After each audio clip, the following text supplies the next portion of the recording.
Hello everyone, this is Prashant Singh and welcome to AC plus. मैं आशा करता हूं कि आप सभी ठीक होंगे और आपकी पढ़ाई बेहतर तरीके से चल रही होगी। एक चीज़ हमेशा याद रखिएगा कि आत्मज्ञान कठिन संघर्ष से ही प्राप्त होता है।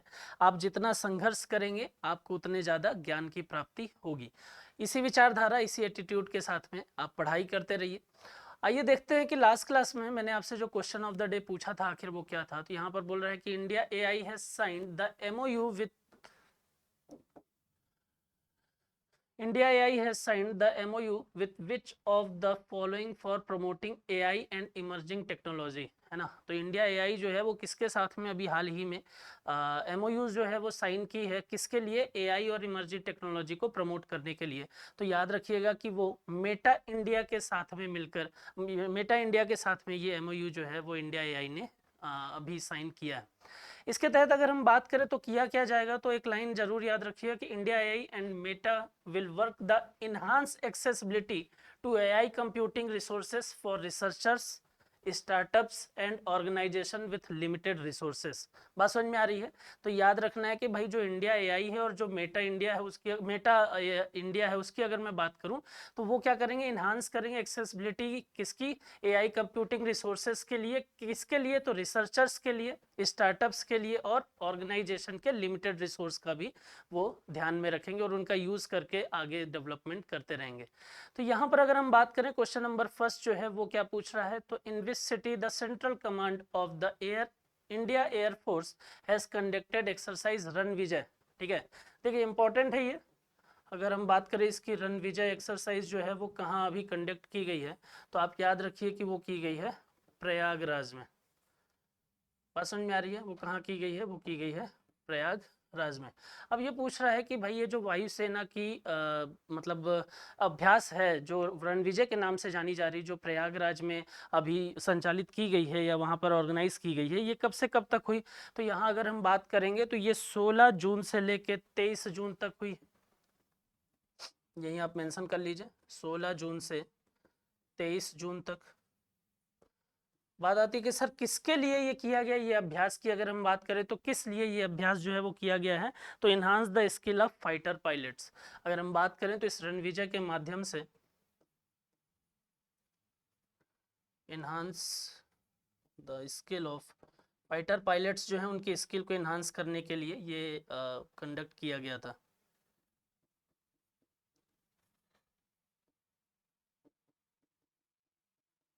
बात समझ में आ रही है? तो इतनी चीजें आप याद रखेंगे। कहाँ हुआ है? प्रयागराज में हुआ है। बात समझ में आ रही थी? याद रखिए रण विजय प्रयागराज से रिलेटेड है। जो फाइटर पायलट्स हैं उनके स्किल को और ज़्यादा इन्हांस करने के लिए ये एक्सरसाइज जो है वो की गई थी। क्वेश्चन नंबर सेकंड की अगर हम बात करें, who has been selected by the central government as the acting chairman of national green tribunal. देखिए एनजीटी जो है वो अपने आप में इंपॉर्टेंट। फिलहाल क्वेश्चन के आधार पर अगर आप देखेंगे तो यहाँ पर बोल रहे हैं कि जो वर्किंग चेयरमैन है वो कौन बनाया गया है। तो अगर हम बात करें कि जो नए चेयरमैन जब तक नहीं बन जाते हैं तो एक कार्यकारी अध्यक्ष के रूप में अगर हम बात करें तो किया गया है किसको नियुक्त? उनका नाम है शिव कुमार सिंह, राइट। तो आप याद रखेंगे कि किसे नियुक्त किया गया है वर्किंग चेयरमैन के रूप में, तो वर्किंग चेयरमैन के रूप में नियुक्त किया गया एनजीटी का शिव कुमार सिंह। अब ये जो एनजीटी है आखिर ये करेगी क्या? तो नेशनल ग्रीन ट्रिब्यूनल जो है वो नेशनल ग्रीन, पहली चीज तो ये कि सर इसके लिए कुछ नियम है क्या, कुछ कानून है? तो याद रखिएगा कि एनजीटी ये किसके अंडर में काम करती है, तो ये काम करती है नेशनल ग्रीन ट्रिब्यूनल एक्ट 2010 के अंडर में। ठीक है, जो भी नियम बनेंगे, जो भी कानून बनेंगे वो इसी एक्ट के दायरे में होंगे। दूसरा अगर मैं बात करता हूँ यहाँ पर, तो याद रखना है आपको कि एनजीटी जो है वो करेगी क्या? तो पर्यावरणीय मुद्दों को, तो अगर मैं बात करूँ तो तेजी से निपटाने के लिए ये काम करता है। जैसे मान लीजिए कि किसी जगह पर इंडस्ट्रियलाइजेशन हो रहा है, तो उस इंडस्ट्रियलाइजेशन, तो मतलब हम इंडस्ट्रियलाइजेशन को नहीं रोक सकते ना, लेकिन उससे होने वाले प्रभावों को हम कम जरूर कर सकते हैं। जो नकारात्मक प्रभाव हैं उनको हम कम जरूर कर सकते हैं। तो यहाँ पर जब आप देखेंगे तो आपको पता चलेगा कि जैसे मान लीजिए इन्वायरमेंट से रिलेटेड अलग अलग मुद्दे हैं, तो उन मुद्दों से रिलेटेड जो भी डिसीजन लेना है, जो भी समस्याएं हैं उनको खत्म करने के लिए एनजीटी जो है वो काम करता है। तो यहाँ पर आप याद रखेंगे कि पर्यावरणीय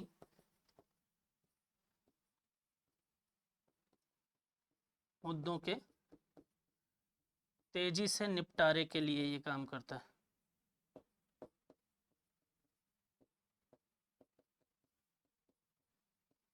बात समझ में आ रही है? तेजी से निपटारे के लिए काम करता है। अब बात आती है कि सर कैसे, तो जैसे मान लीजिए कि कहीं पर किसी जगह पर इंडस्ट्रियलाइजेशन हो रहा है ना। अब इंडस्ट्रियलाइजेशन हुआ है तो वहां पर क्या होगा, कहीं ना कहीं तो इन्वायरमेंट को नुकसान पहुंचेगा। आपने डिफॉरेस्टिंग कर दी, एयर पॉल्यूशन कर दिया किसी भी तरीके से, तो वहां पर ये इस बात का ध्यान रखता है कि भाई इस इंडस्ट्रियलाइजेशन से पर्यावरण जो है वो संरक्षित रहे। ऐसा ना हो कि इंडस्ट्रियलाइजेशन के चक्कर में हम इन्वायरमेंट का इतना नुकसान कर दे रहे हैं कि भविष्य में सतत विकास की हम बात कर रहे हैं, लेकिन भविष्य में फिर ऐसी समस्याएं उत्पन्न हो रही है कि जो आगे आने वाली पीढ़ी है उनके पास रिसोर्स जो है, इन्वायरमेंटल रिसोर्स, वो उपलब्ध ही नहीं है। तो हमें इन चीज़ों का भी ध्यान रखना चाहिए, इसके लिए एनजीटी जो है वो काम करता है। तो मुख्य उद्देश्य जो है वो पर्यावरणीय मुद्दों को तेजी से सॉल्व करने का है इसका, राइट। क्वेश्चन नंबर 3 की अगर मैं बात करता हूँ, which urban body has created history by becoming the first urban body in the country to get extended producer responsibility, जिसको आप EPR के नाम से जानते हैं। देखिए अगर मैं बात करूं यहाँ पर EPR, तो किसको, किस सिटी को ये मिला है, तो ये मिला है क्रेडिट इंदौर को, राइट।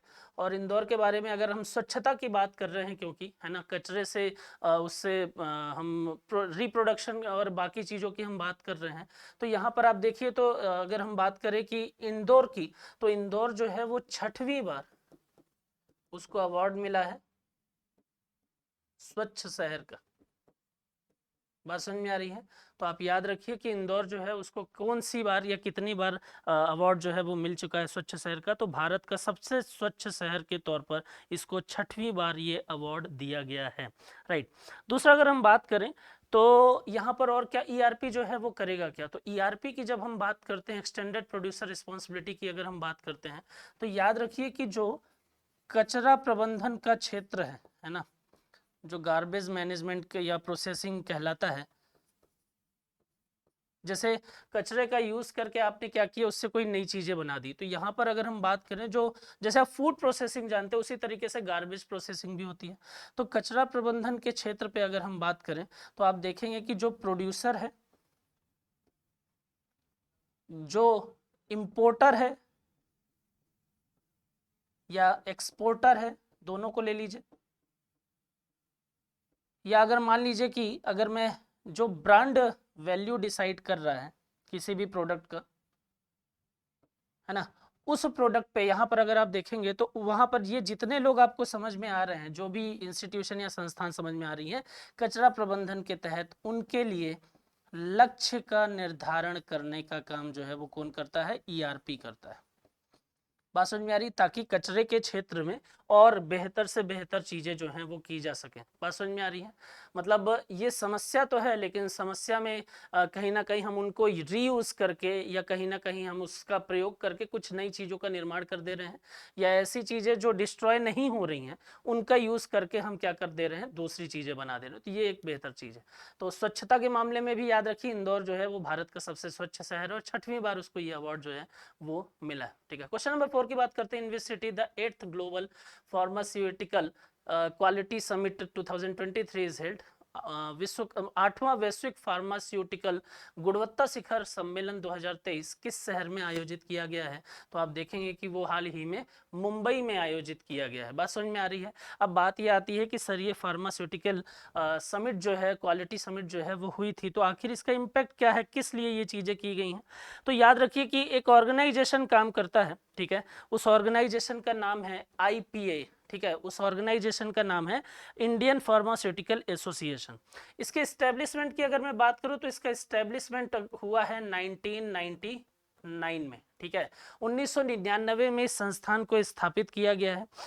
24 दवा कंपनियों का ये प्रतिनिधित्व करता है, ठीक है। आईपीए की अगर मैं बात करूं यहाँ पर, तो इस्टेब्लिशमेंट हुआ है 1999 में। दूसरा आप इसमें याद रखिए कि 24 दवा कंपनियों का ये प्रतिनिधित्व करता है,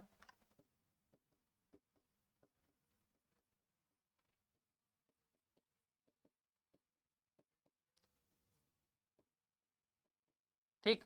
और एक पॉइंट इसमें आप ये याद रखिए कि इस क्षेत्र में एक्सपोर्ट में इस अपने हिस्से को, या इस क्षेत्र में जो एक्सपोर्ट है उस पर भी ये एक बड़ी भागीदारी जो है वो निभाता है। इस क्षेत्र में एक्सपोर्ट को बढ़ावा देने के लिए लगातार प्रयासरत रहता है।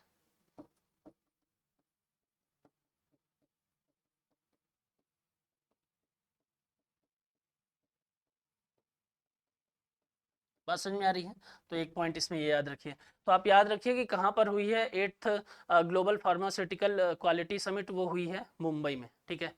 अब बात आती है कि सर एक चीज इसमें और ये भी याद रखिए कि सर कहाँ पर हुई है, तो ये क्लियर है कि मुंबई में हुई है। कब हुई है, तो ये याद रखिए ये हुई है 23 जून, ठीक है। चलिए क्वेश्चन नंबर, अगर हम बात करें तो क्वेश्चन नंबर 5th की बात करते हैं। यहाँ पर बोल रहा है कि the child helpline is being integrated with which emergency response support system, जिसको आप ERSS के नाम से जानते हैं। ERSS में अगर हम बात करें तो 112 जो नंबर है वो है 112, और इसका राइट आंसर जो है वो भी 112 है। क्यों? पहले अगर हम बात करेंगे चाइल्ड हेल्पलाइन की, तो इंडिया में जो चाइल्ड हेल्पलाइन नंबर था वो कौन सा था, वो था 1098, ठीक है। अब ये बोल रहे हैं कि भाई ये जो चाइल्ड हेल्पलाइन है उसको हमने क्या कर दिया है, मर्ज कर दिया है, हमने इंटीग्रेट कर दिया किसके साथ में, ERSS के साथ।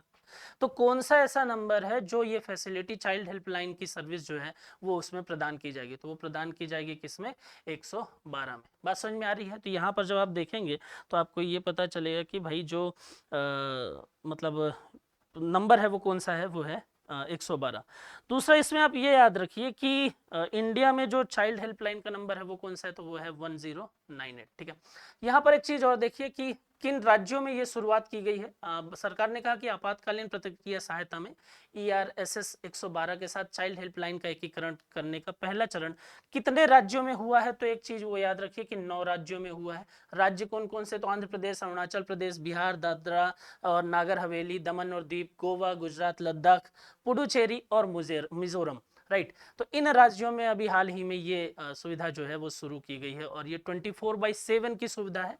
ये 7 दिन 24 घंटे ये सुविधा अवेलेबल है। इसका प्रयोग जो है वो किया जा सकता है। चाइल्ड हेल्पलाइन के तौर पर भी ये एडिशनल सुविधा अब प्रदान करेगी, राइट। क्वेश्चन नंबर 6 की बात करते हैं। Which institution approved the guidelines for institutional development plan IDP for higher education institution HEIC। तो यहाँ पर अगर आप बात करेंगे तो किस इंस्टीट्यूशन ने IDP के तहत जो हायर एजुकेशन इंस्टीट्यूशन है उनके लिए गाइडलाइन जारी की है, तो उनके लिए जो गाइडलाइन जारी करने की काम किया है वो किसने किया है, वो किया है यूनिवर्सिटी ग्रांट कमीशन ने, राइट। वो किसने किया है, तो वो किया है यूनिवर्सिटी ग्रांट कमीशन ने। बात समझ में आ रही है? दूसरा अगर हम बात करें तो यूनिवर्सिटी ग्रांट कमीशन के जो फाउंडर हैं, तो यहाँ पर एक बहुत बड़ा नाम मैं लेने जा रहा हूं, मौलाना आजाद, राइट। तो आप याद रखेंगे कि यूनिवर्सिटी ग्रांट कमीशन के जो फाउंडर है वो कौन है, वो मौलाना आजाद है। बात समझ में आ रही है? दूसरा अगर हम बात करें कि इसका हेडक्वार्टर कहाँ पर है, तो इसका हेडक्वार्टर जो है वो न्यू दिल्ली में है, और इसका इस्टेब्लिशमेंट हुआ है 28 दिसंबर 1956 को। तो इसमें आप एक चीज़ ये भी याद रख लीजिए, इसका जो इस्टेब्लिशमेंट है वो कब हुआ, तो 28 दिसंबर 1956, 1956, 1956। और इसका हेडक्वार्टर जो है वो कहाँ पर है, वो है न्यू दिल्ली, ठीक है। एजुकेशन के फील्ड में अगर हम बात करें, बेहतर तरीके से एजुकेशन सिस्टम को डेवलप किया है इसने, और इससे अप्रूव्ड होकर, एफिलेटेड होकर अलग अलग इंस्टीट्यूशन जो हैं वो काम कर रहे हैं, और एजुकेशन के क्षेत्र में लगातार एक प्रभावी तरीके से काम जो है वो देखने को मिल रहा है। अब देखिए इन दिशा निर्देश जो हैं उनका उद्देश्य क्या है, तो शिक्षण और सीखने की गुणवत्ता को बढ़ाने के लिए शैक्षणिक और अनुसंधान उत्कृष्टता प्राप्त करने में HEI सहायता करना होगा। बात समझ में आ रही है? तो ये आप याद रखिए। ये थ्योरी तो अभी बहुत ज्यादा इंपॉर्टेंट नहीं है, फिलहाल आप इतना याद रखिए कि किसने गाइडलाइन जारी किया है। तो यहाँ पर अगर आपको नहीं भी पता है तो आप ये अगर देख रहे हैं कि हायर एजुकेशन इंस्टीट्यूशन के लिए, और इंस्टीट्यूशन अगर आप बात करेंगे किसकी, इंस्टीट्यूशनल डेवलपमेंट प्लान की, तो आप यहाँ पर आंख बंद करके लगा दीजिए भाई कौन गाइडलाइन जारी करेगा, UGC की जारी करेगी। बात समझ में आ रही है? तो 90% चांसेस है कि यहाँ पर आपका आंसर सही ही होगा। क्वेश्चन नंबर 7 की मैं बात करता हूँ। Which state has announce the mangrove cell, है ना। यहाँ पर अगर हम बात करते हैं मैंग्रो सेल की, तो किस राज्य ने इसकी शुरुआत की है या ये सेल बनाया है, तो ये किया है वेस्ट बंगाल ने। बात समझ में आ रही है? किसने किया है, वेस्ट बंगाल में। अब अगर मैंग्रो की मैं बात करता हूं तो यहाँ पर आप देखेंगे कि ये कुछ इस प्रकार के पेड़ होते हैं जो सामान्य तौर पर मैग्रो का शब्द का क्या मतलब होता है, अगर आप इसको भी समझ लीजिए तो आपके लिए थोड़ी सी चीजें और आसान हो जाएंगी। सामान्य तौर पर अगर आप देखते हैं तो दलदल या दलदली क्षेत्र में पेड़ या झाड़ियां, उनको ये रिप्रेजेंट करता है। तो मैंग्रो शब्द का मतलब होता है दलदली क्षेत्र के जो पेड़ हैं, दलदली क्षेत्र के जो झाड़ी हैं, उनको। मैंग्रो की अगर मैं विशेषता की बात करता हूं तो आप इसमें कुछ चीजों को ये ध्यान में रखिए कि मैंग्रो की विशेषता क्या है। तो मैंग्रो की विशेषता तो पहली तो ये है कि भाई प्रतिकूल परिस्थिति में भी, यहां पर अगर हम बात करें मैंग्रो की विशेषता की, तो आप याद रखिएगा कि प्रतिकूल परिस्थिति में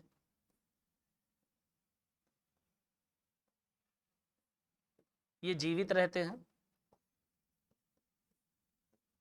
दूसरी अगर मैं विशेषता की बात करूं तो इनको ऑक्सीजन की कम मात्रा की आवश्यकता होती है।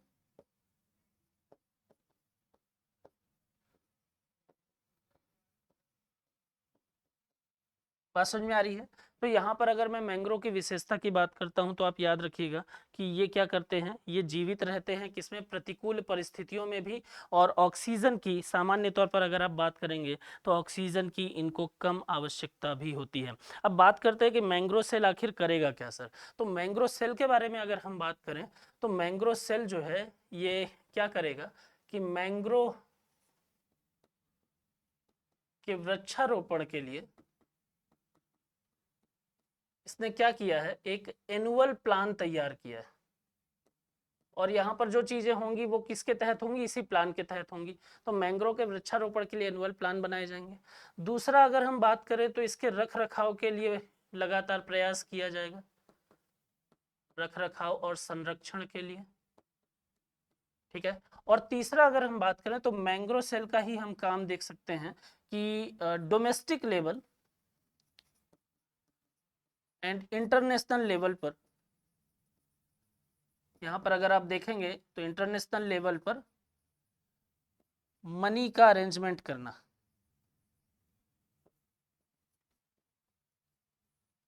बात समझ में आ रही है।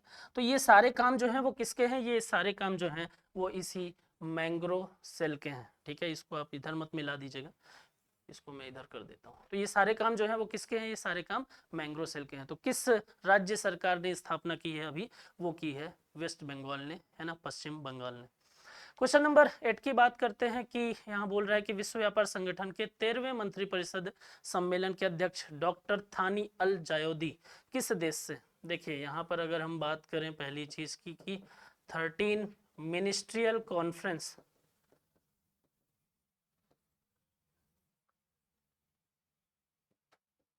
है ना। तो यहाँ पर अगर हम बात करें तो जो 13वां मंत्री मिनिस्ट्रियल कॉन्फ्रेंस हो रहा है, अब ये मिनिस्ट्रियल कॉन्फ्रेंस किसकी समिट होती है, तो आपको ये पता है कि सर ये WTO का पार्ट है। बात समझ में आ रही है। इसके हेड कौन होंगे या ये कहां पर होगा, तो ये होगा सर अबू धाबी में, UAE में, ठीक है। सर कब होगा ये, तो ये होगा 26 फरवरी से। बोले सर 26 फरवरी तो बीत गई, 26 फरवरी 2024। तो कहां पर होगा, UAE में होगा, अबू धाबी में होगा। 26 फरवरी 2024 को होगा। मिनिस्ट्रियल कॉन्फ्रेंस किसकी होती है, WTO की होती है। अब बात करते हैं कि इसके हेड कौन होंगे। इसके अगर मैं बात करूं कि इसके चेयरमैन जो हैं वो कौन होंगे, वो होंगे डॉक्टर थानी अल जयूदी, ठीक है। तो जो 13th मिनिस्टर कॉन्फ्रेंस होने वाला है वो उसके हेड कौन है, डॉक्टर थानी अल जयूदी। और ये डॉक्टर थानी अल जयूदी जो है वो किससे रिलेटेड है, ये हैं फाइनेंस मिनिस्टर हैं कहाँ के, UAE के। बात समझ में आ रही है। तो ये UAE से रिलेटेड है। अब कुछ बेसिक चीज़ों को देख लीजिए। अगर हम बात करते हैं WTO की, तो इसका इस्टेब्लिशमेंट हुआ है 1 जनवरी 1995 में। किसके सक्सेसर के रूप में हुआ है, तो सक्सेसर के रूप में हुआ है, किसके सक्सेसर के रूप में हुआ है, यहाँ पर अगर आप देखेंगे तो ये हुआ है गेट के सक्सेसर के रूप में या उत्तराधिकारी के रूप में। गेट के उत्तराधिकारी के रूप में। दूसरा अगर हम बात करें तो ये करता क्या है, डब्ल्यूटीओ का काम क्या होता है, तो इसका काम होता है reduction of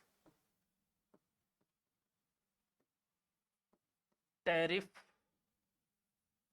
and other barrier.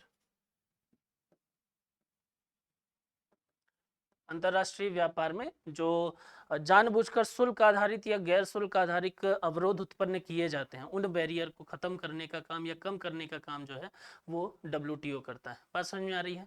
इसका हेडक्वार्टर कहाँ पर है, तो इसका हेडक्वार्टर जो है वो जनेवा में है। और वर्तमान में इसमें कितने मेंबर हैं, तो 164 कंट्री जो है वो वर्तमान में इसकी मेंबर है। और इसका लेटेस्ट मेंबर जो है, याद रखिएगा, वो है अफगानिस्तान। राइट। तो इतनी चीजें आप इसमें याद रखिए। कहाँ होने वाला है, ये होने वाला है अबू धाबी में, ठीक है, 24 फरवरी 2024 को। बात आती है सर इसके पहले वाला कहाँ हुआ था, तो इसके पहले वाले डब्ल्यूटीओ की 12वीं मंत्रिपरिषद या मिनिस्टर कॉन्फ्रेंस की अगर हम बात करते हैं, जिसको MC-12 भी बोल सकते हैं, वो कहाँ पर हुआ था, वो हुआ था 12 जून से 17 जून, ठीक है, कहाँ पर, जेनेवा में हुआ था, जहाँ पर इसका हेडक्वार्टर। राइट।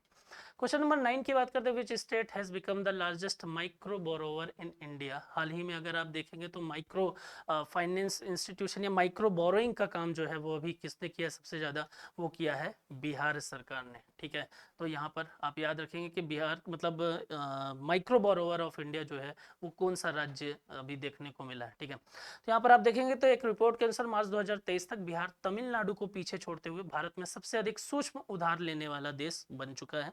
ठीक है, और मार्च 2023 तक बिहार की माइक्रो फाइनेंस उधारी 48,900 करोड़ रुपए थी और कुल पोर्टफोलियो 14.5% था। तो ये एक चीज है, इसके बोरोइंग का हिस्ट्री जो है वो बिहार का देखने को मिलता है। क्वेश्चन नंबर 10 की अगर बात करें, world chocolate day is celebrated on, विश्व चॉकलेट दिवस कब मनाया जाता है, तो विश्व चॉकलेट दिवस मनाया जाता है 7 जुलाई को। ठीक है, क्यों मनाया जाता है, तो उसके लिए भी एक कहानी है। तो ऐसा सुन लीजिए कि ऐसा माना जाता है कि इस दिन साल 1550 में पहली बार यूरोप में चॉकलेट का आगमन हुआ था। हालांकि घाना, अमेरिका जैसे देशों में 28 अक्टूबर को चॉकलेट डे मनाया जाता है। बात समझ में आ रही है। फरवरी में भी वैलेंटाइन डे के जो वीक चलता है उस टाइम पे भी हम चॉकलेट डे जो है वो मनाते हैं। लेकिन अगर हम बात करें कि अंतर्राष्ट्रीय स्तर पर या विश्व चॉकलेट दिवस का एक डेट हमको चाहिए फिक्स की सर, तो वो है 7 जुलाई। राइट। ये हमारे 10 क्वेश्चन थे। आपके लिए जो क्वेश्चन ऑफ द डे है वो है कि all India education summit inaugurated by at Pragati Maidan Delhi on 29 जुलाई। 29 जुलाई को दिल्ली के प्रगति मैदान में किसके द्वारा अखिल भारतीय शिक्षा शिखर सम्मेलन का उद्घाटन किया गया है। बात समझ में आ रही है। तो ये आपके लिए क्वेश्चन है, इसको फटाफट ढूंढिए, इसको फटाफट पढ़िए और मुझे कमेंट करके बता दीजिए। ठीक है, फिर आज के लिए इतना काफी। आप पढ़ाई करते रहिए, खुश रहिए। Thank you so much.